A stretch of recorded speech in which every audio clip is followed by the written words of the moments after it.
The Happy Prince. The Happy Prince, Hoàng tử hạnh phúc.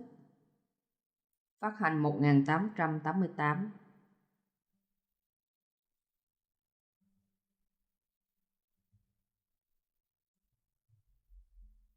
High above the city, on a tall column, stood the statue of the Happy Prince.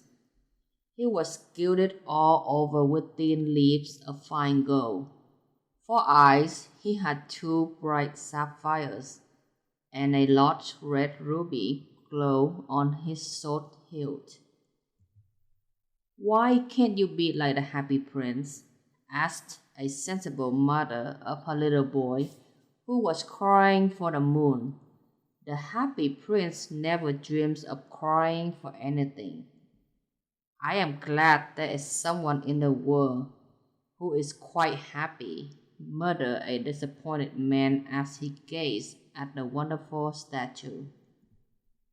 "He looks just like an angel," said the charity children as they came out of the cathedral in their bright scarlet cloaks and their clean white pinafores. "How do you know?" said the mathematical master. "You have never seen one." "Ah, but we have in our dreams," answered the children, and the mathematical master frowned and looked very severe, for he did not approve of children dreaming. One night there flew over the city a little swallow. His friends had gone away to Egypt 6 weeks before, but he had stayed behind, for he was in love with the most beautiful reed. He had met her early in the spring as he was flying down the river after a big yellow moth, and had been so attracted by her slender waist that he had stopped to talk to her. "Shall I love you?" said the swallow, who liked to come to the point at once, and the reed made him a low bow. So he flew round and round her, touching the water with his wings and making silver ripples.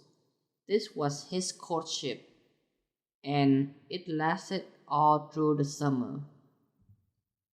"It is a ridiculous attachment," twittered the other swallows. "She has no money, and far too many relations, and indeed the river was quite full of reeds." Then, when the autumn came, they all flew away. After they had gone, he felt lonely and began to tire of his lady love. "She has no conversation," he said, "and I am afraid that she is a coquette, for she is always flirting with the wind, and certainly whenever the wind blew, the reed made the most graceful curtsies. I admit that she is domestic," he continued, "but I love traveling, and my wife, consequently, should love traveling also." "Will you come away with me?" he said finally to her, but the reed shook her head. She was so attached to her home.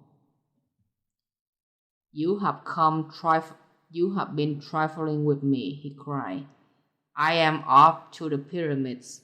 Goodbye." And he flew away. All day long he flew, and at night time he arrived at the city. "Where shall I put up?" he said. "I hope the town has made preparations." Then he saw the statue on the tall column. "I will put up there," he cried. "It is a fine position, with plenty of fresh air." So he alighted just between the feet of the Happy Prince. "I have a golden bedroom," he said softly to himself as he looked around, and he prepared to go sleep. Just as just as he was putting his head under his wing, a large drop of water fell on him. "What a curious thing!" he cried. "There is not a single cloud in the sky. The stars are quite clear and bright, and yet it is raining." The climate in the North Europe is really dreadful. The reed used to like the rain, but that was merely her selfishness. Then another drop fell. "What is the use of a statue if it cannot keep the rain off?" he said. "I must look for a good chimney pot," and he determined to fly away. But before he had opened his wings, a third drop fell, and he looked up and saw, what did he see? The eyes of the happy prince were filled with tears, and tears were running down his golden cheeks. His face was so beautiful in the moonlight that the little swallow was filled with pity. "Who are you?" he said. "I am the happy prince." "Why are you weeping then?" asked the swallow. "You have quite drenched me." "When I was alive and had a human heart," answered the statue, "I did not know what tears were, for I lived in the palace of Saint Sochi, where sorrow is not allowed to enter. In the daytime, I played with my companions in the garden, and in the evening I led the dance in the great hall. Round the garden ran a very lofty wall, but I never cared to ask what lay beyond it. Everything about me was so beautiful.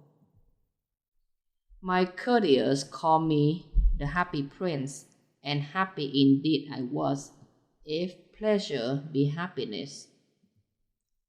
So I lived, and so I die, and now that I am dead, they have set me up here so high that I can see all the ugliness and all the misery of my city.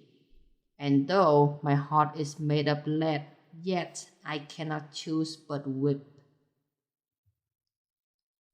"What, is he not solid gold?" said the swallow to himself. He was too polite to make any personal remarks out loud. "Far away," continued the statue in a low musical voice. "Far away, in the little street, there is a poor house. One of the windows is open, and through it I can see a woman seated at a table. Her face is thin and worn, and she has coarse red hands, all pricked by the needle, for she is a seamstress. She is embroidering passion flowers on a satin gown for the loveliest of the queen's maid of honors to wear at the next court ball. In a bed in the corner of the room, her little boy is lying ill.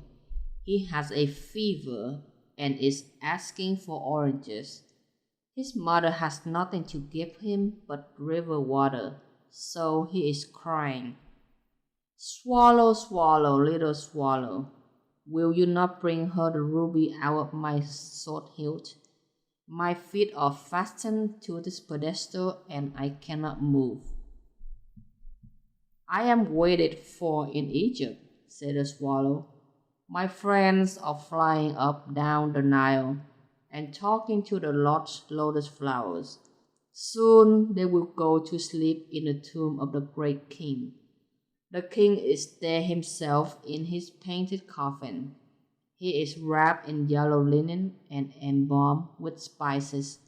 Round his neck is a chain of pale green jade, and his hands are like withered leaves.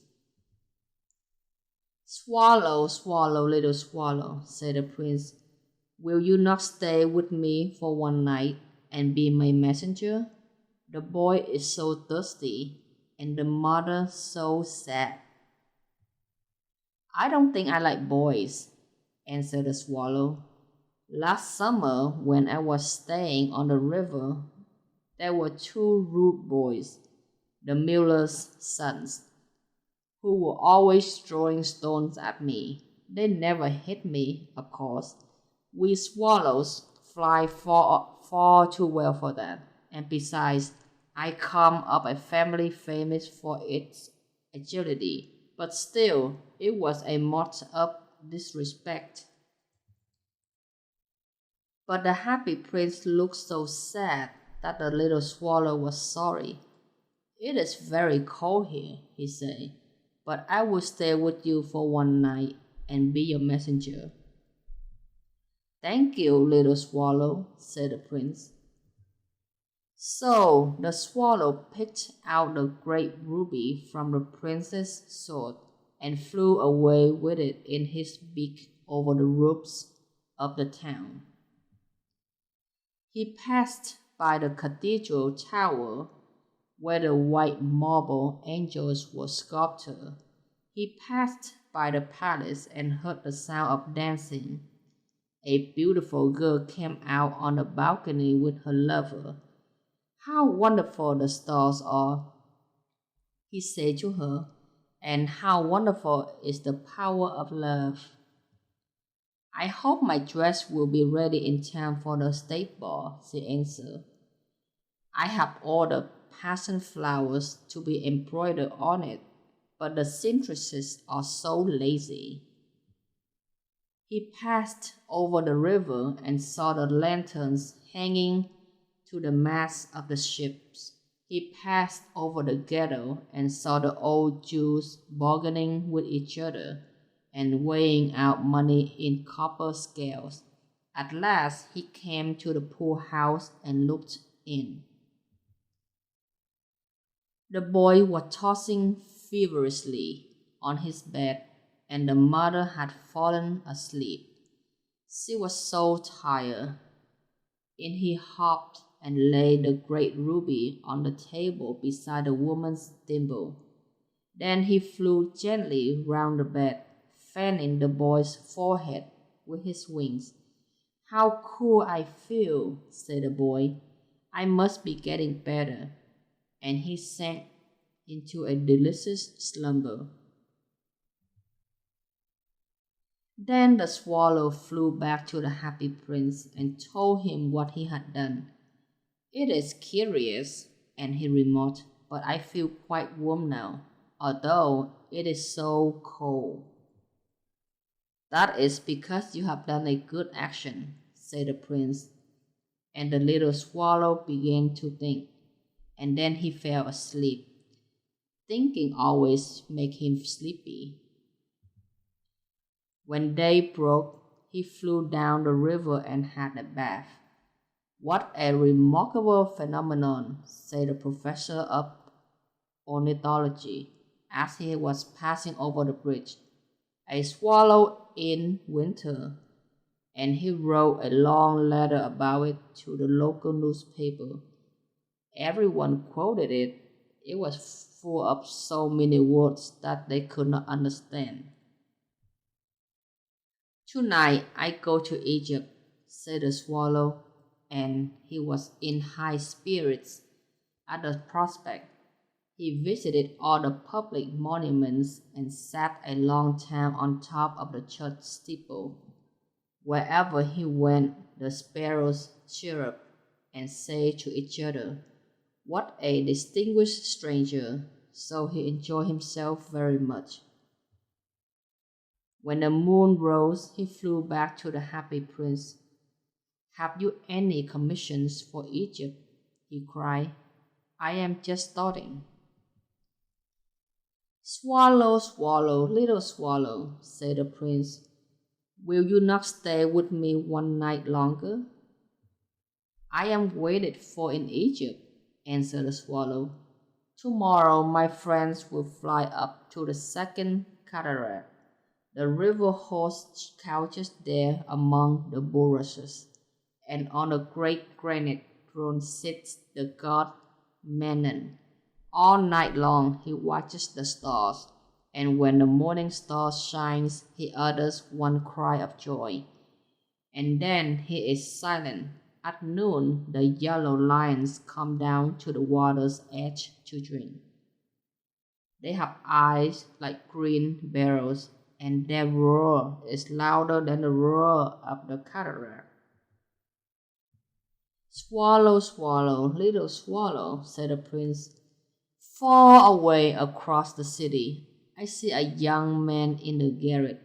He is leaning over a desk covered with papers, and in a tumbler by his side there is a bunch of withered violets.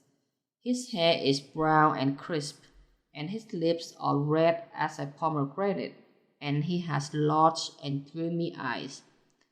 He is trying to finish a play for the director of the theater, but he is too cold to write any more. There is no fire in the grate, and hunger made him faint. I will wait with you one night longer, said the swallow, who really had a good heart. Shall I take him another ruby? Alas, I have no ruby now, said the prince. My eyes are all that I have left. They are made of rare sapphires, which were brought out of India 1,000 years ago. Pluck out one of them and take it to him.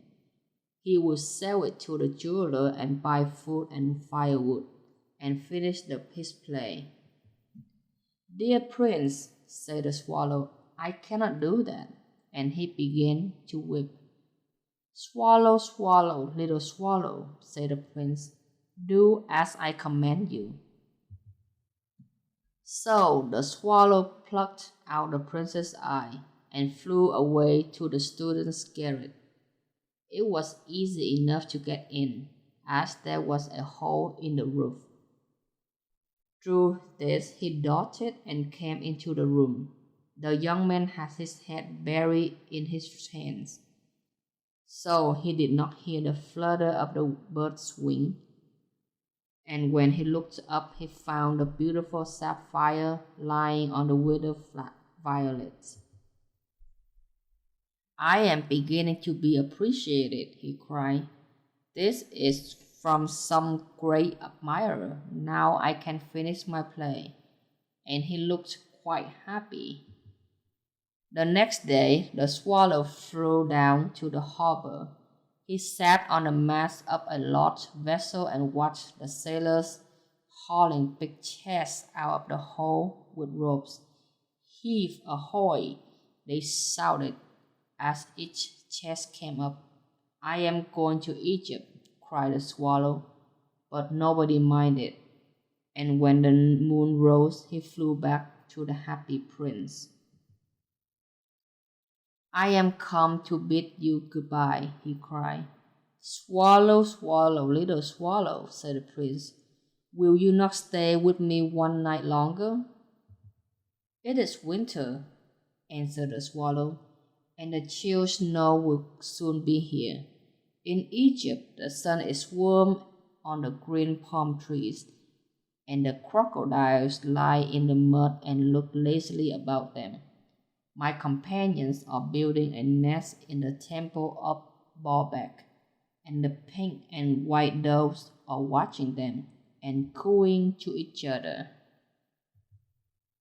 Dear prince, I must leave you, but I will never forget you, and next spring I will bring you back 2 beautiful jewels in place of those you have given away.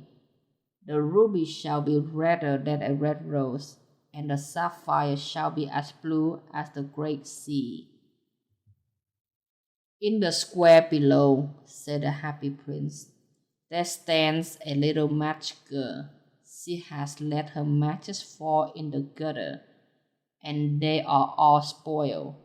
Her father will beat her if she does not bring home some money, and she is crying. She has no shoes or stockings, and her little head is bare. Pluck out my other eye and give it to her, and her father will not beat her. I will stay with you one night longer, said the swallow, but I cannot pluck out your eye. You would quite blind then. Swallow, swallow, little swallow, said the prince. Do as I command you. So he plucked out the prince's other eye and darted down with it. He swooped past the match girl and slipped the jewel into the palm of her hand. What a lovely bit of glass, cried the little girl, and she ran home laughing. Then the swallow came back to the prince. You are blind now, he said, so I will stay with you always. No, little swallow, said the poor prince, you must go away to Egypt. I will stay with you always, said the swallow, and he slept at the prince's feet. All the next day he sat on the prince's shoulder and told him stories of what he had seen in strange lands. He told him of the red ibises who stand in long rows on the bank of the Nile and catch goldfish in their beaks, of the Sphinx, who is as old as the world itself and lives in the desert and knows everything, of the merchants who walk slowly by the side of their camels and carry amber beads in their hands, of the king of the mountains of the moon, and who is as black as ebony and worships a large crystal, of the great green snake that sleeps in a palm tree and has 20 priests to feed it with honey cakes, and of the pygmies who sail over a big lake on large flat leaves and are always at war with the butterflies. Dear little swallow, said the prince, you tell me of marvelous things, but more marvelous than anything is the suffering of men and of women. There is no mystery so great as misery. Fly over my city, little swallow, and tell me what you see there.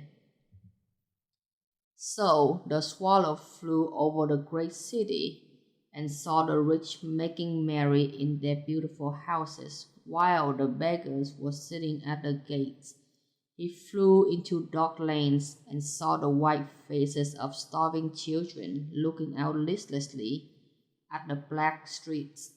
Under the archway of a bridge, two little boys were lying in one another's arms to try to keep themselves warm. How hungry we are, they say. You must not lie here, shouted the watchman, and they wandered out into the rain. Then he flew back and told the prince what he had seen. I am covered with fine gold, said the prince. You must take it off leaf by leaf and give it to my poor. The living always think that gold can make them happy. Leaf after leaf of the fine gold the swallow picked off, till the happy prince looked quite dull and grey. Leaf after leaf of the fine gold he brought to the poor, and the children's faces grew rosier, and they laughed and played games in the street. We have bread now, they cried. Then the snow came, and after the snow came the frost. The streets looked as if they were made of silver. They were so bright and glistening, long icicles like crystal. Daggers hung down from the eaves of the houses. Everybody went about in furs, and the little boys wore scarlet caps and skated on the ice. The poor little swallow grew colder and colder, but he would not leave the prince. He loved him too well. He picked up crumbs outside the baker's door when the baker was not looking and tried to keep himself warm by flapping his wings. But at last he knew that he was going to die. He had just string to fly up to the prince's shoulder once more. "Goodbye, dear prince," he murmured. "Will you let me kiss your hand?" "I am glad you are going to Egypt at last, little swallow," said the prince. "You must stay too long here, but you must kiss me on the lips, for I love you." "It is not to Egypt that I am going," said the swallow. "I am going to the house of Death. Death is the brother of Sleep, is he not?" And he kissed the happy prince on the lips and fell down dead at his feet. At the moment, a curious crack sounded inside the statue, as if something had broken. The fact is that the leaden heart had snapped right in two. It certainly was a dreadfully hot frost. Early the next morning, the mayor was walking in the square below in company with the town councillors. As they passed the column, he looked up at the statue. "Dear me, how shabby the happy prince looks," he said. "How shabby indeed," cried the town councillors, who always agreed with the mayor, and they looked up to look at it. "The ruby has fallen out of his sword.